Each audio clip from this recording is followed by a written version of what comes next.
Para alguns professores de economia e para os estudantes dessa área, eu acabei de ler aqui um texto que é uma história realmente muito boa sobre economia.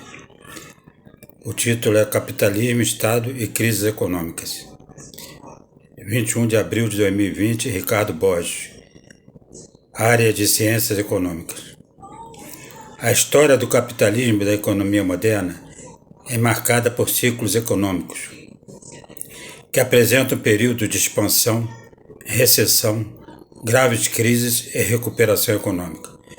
O entendimento deste processo é essencial para o adequado gerenciamento da atual hecatombe financeira mundial. A presença do Estado em tempos de crises econômicas é crucial para a sobrevivência do capitalismo. Os ciclos econômicos se definem como uma flutuação periódica e alternada da expansão e contração de toda a atividade econômica de um país ou de um conjunto de países, seja ela industrial, comercial ou agrícola, e do setor de serviços. O estudo dos ciclos econômicos está intrinsecamente conectada aos períodos de crises econômicas. A contínua e cíclica evolução de desenvolvimento econômico das nações após o seu auge tende a aportar em momentos de crises descontínuas e muitas vezes desastrosas. De forma sucinta, as fases inerentes aos ciclos econômicos compreendem: primeiro, expansão econômica; segundo, recessão pré-crise; terceira, depressão, crise; e quarto, recuperação econômica. As expansões econômicas podem ser fomentadas por vários fatores, entre eles a ampliação técnica e inovações tecnológicas. No início do século XX, os avanços científicos, principalmente no setor de eletricidade, transporte e uso dos combustíveis fósseis, proporcionaram a acumulação de capital e incremento da riqueza das nações. Essa fase de inovações tecnológicas gerou período de crescimento econômico nas principais potências industriais, motivando uma corrida armamentista que culminou na Primeira Grande Guerra. O auge cíclico ocorreu na década de 20 daquele século, com amplo desenvolvimento econômico, tanto para os países capitalistas, como também observado na União das Repúblicas Socialistas Soviéticas. O ciclo entrou em declínio e recessão a partir da Grande Depressão de 1929. Na atualidade, a expansão técnica oriunda do florescimento da Revolução Digital, quinta onda de inovações, propiciou a expansão observada na primeira década do século XXI. A prosperidade econômica mundial recente foi viabilizada pela redução de custos e aumento da velocidade dos sistemas informacionais, da ampliação da capacidade tecnológica e a interligação virtual dos mercados financeiros mundiais. A fase cíclica de crise desse período corresponde à crise financeira subprime de 2008. Ciclo de inovação. Crises econômicas. As crises econômicas, conforme a economia clássica, podem ser derivadas da escassez súbita no abastecimento de bens e provocada por fenômenos naturais, é exemplo de epidemias, economias pré-capitalistas. Já a teoria marxista associou a crise ao conceito de mais-valia, em função da crescente concentração do capital em detrimento de uma massa trabalhadora, com aviltamento da renda. Estas distorções acarretariam inevitáveis e frequentes crises econômicas no sistema capitalista, que no decorrer do tempo entraria em colapso. Após o advento e consolidação do capitalismo financeiro, incluindo a atual etapa de internacionalização e expansão globalizada do capital dos países centrais, o modo de produção capitalista enfrentou duas grandes crises históricas e atualmente vivencia outra, de proporções ainda incomensuráveis. As crises econômicas citadas são a Grande Depressão, crise da Bolsa de Valores de 1929, na América do Norte, a crise do setor imobiliário norte-americano, subprime, de 2008, e a recente crise da pandemia do coronavírus. A crise financeira de 1929, a Grande Depressão, teve profundas repercussões mundiais e, para contê-la, foi necessário que os Estados Unidos alterassem a sua política econômica.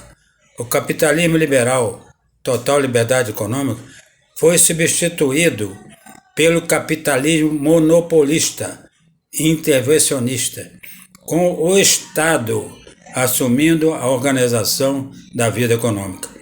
Os democratas assumiram o poder, representados na presidência por Franklin Delano Roosevelt, e adotaram nova política denominada de New Deal.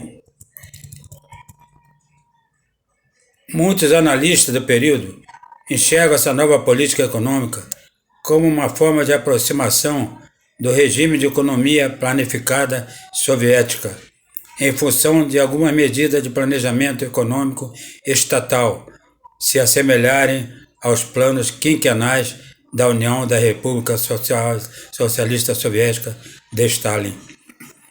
A doutrina política econômica desenvolvida por Keynes em 1936, conhecida como keynesianismo, que sugeria a necessidade da mediação econômica do Estado para garantir o bem-estar da população, influenciou a elaboração do New Deal. Esta doutrina argumenta que o Estado deve se portar como um agente ativo contra a recessão e a alta no desemprego. Os investimentos e gastos do governo no decorrer do tempo atenuariam o risco de recessão e encaminhariam o sistema econômico para o pleno emprego. No período de aproximadamente 10 anos, após a nova política econômica, os Estados Unidos da América consolidaram a sua recuperação. O sistema financeiro já estava saneado e o capitalismo norte-americano revigorado, com índice de crescimento semelhante aos existentes anteriormente à crise de 1929. A intervenção do Estado em tempos de crise econômica foi crucial para a sobrevivência do capitalismo. Esta forma de gestão estatal, associada ao capital privado, influenciou os países europeus, que adotaram políticas de bem-estar social conhecidas como welfare states, que proporcionaram o boom econômico observado antes da Segunda Grande Guerra, bem como a restauração pós-guerra. Não sei mesmo se a pronúncia é welfare state ou welfare state. Crise financeira de 2008. Esta crise teve uma peculiar característica por ter ocorrido em um mundo globalizado, com os mercados financeiros e de capitais conectados e entrelaçados e 24 horas online. Acredita que a sua origem esteja atrelada ao colapso das empresas de tecnologia de informação e comunicação, AIS.com, que ocorreu em 2001, conhecida como estouro da bolha da internet. Após essa crise, objetivando estimular o reaquecimento da economia norte-americana, o Fed, Banco Central dos Estados Unidos da América, adotou a manutenção de juros reduzido e sistema bancário desregulamentado. Não sei também se a pronúncia é Fed ou FID, FID. Esse cenário baseado em políticas econômicas neoliberais com mercado livre possibilitou a estagnação de 2008, que foi motivada pela concessão desenfreada de créditos imobiliários e de empréstimos hipotecários de alto risco, com garantias quase inexistentes. A concessão de créditos imobiliários de alto risco no mercado imobiliário desencadeou uma grave crise mundial. Muitos bancos mergulharam numa situação de insolvência, semelhante ao efeito dominó. Esses eventos se espalharam rapidamente nos mercados de capitais e financeiros de todo o mundo, gerando graves consequências para a economia real de muitos países. Os preços das principais commodities internacionais, como ouro e ferro, despencaram. A lenta recuperação econômica ocorreu a partir do saneamento de falhas na regulação do sistema financeiro estadunidense. Ela foi possibilitada por ajustes, intervenções e financiamento estatal para debelar o colapso e evitar a quebradeira de muitos bancos, financeiras e corretoras de imóveis. O Tesouro norte-americano liberou recursos na ordem de 700 bilhões de dólares para a compra de títulos podres de crédito hipotecário. Além dessa gigantesca injeção financeira estatal no setor bancário, ocorreu a estatização de empresas gigantescas de empréstimo pessoal e hipotecas, como a Fannie Mae, Federal National Mortgage Association, o tradicional banco de investimento Lehman Brothers pediu concordata. A Merrill Lynch foi vendida Bank of America. Em outros países, para reparar os efeitos da depressão e estimular a recuperação econômica, muitos governos adotaram medidas semelhantes às praticadas pelos Estados Unidos. Em mais um período de graves turbulências, o Estado auxiliou os países de capitalismo neoliberal na contenção de crise econômica. Tradicionalmente, em momentos de crise, os países capitalistas centrais se moldam e adotam medidas de caráter centralizador e com intervenção do Estado. Essas atitudes, historicamente, tornaram-se necessárias para a continuidade do sistema e para equacionar as suas principais contradições socioeconômicas e geradores de pontos de estrangulamentos na economia. Para combater as mazelas geradas pela atual pandemia do Covid-19, urge a necessidade de releitura do modus operandi da atual abordagem neoliberal. Outro modelo, baseado nos exemplos históricos dos períodos de crises, demanda ser adotado pelos países. O capitalismo necessita do Estado para lidar com os tempos de crise econômica. Para a implantação da recuperação econômica, é necessária uma forte atuação governamental. Autoridades europeias já chegaram a cogitar que o velho continente necessitará de um novo plano Marshall para viabilizar a reestruturação econômica. A questão é saber de onde viria este financiamento, já que a atual locomotiva do mundo, os Estados Unidos da América, estão mergulhados em grave crise sanitária e financeira em função do Covid-19. Certamente este momento em que o mundo é associado por uma pandemia proporcione profundas reflexões acerca das relações sociais e diplomáticas, além da interação humana com o meio ambiente e como ele se insere na natureza e utiliza os recursos naturais.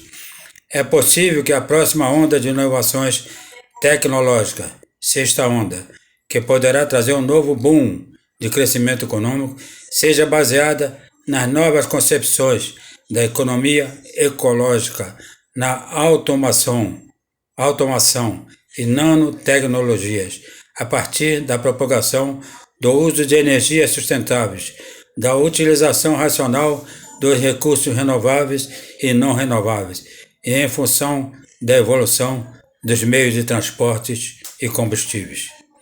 Maiores detalhes do conceito de ciclos e crises da economia pode ser encontrado no artigo Ciclo de Crise do Sistema Capitalista.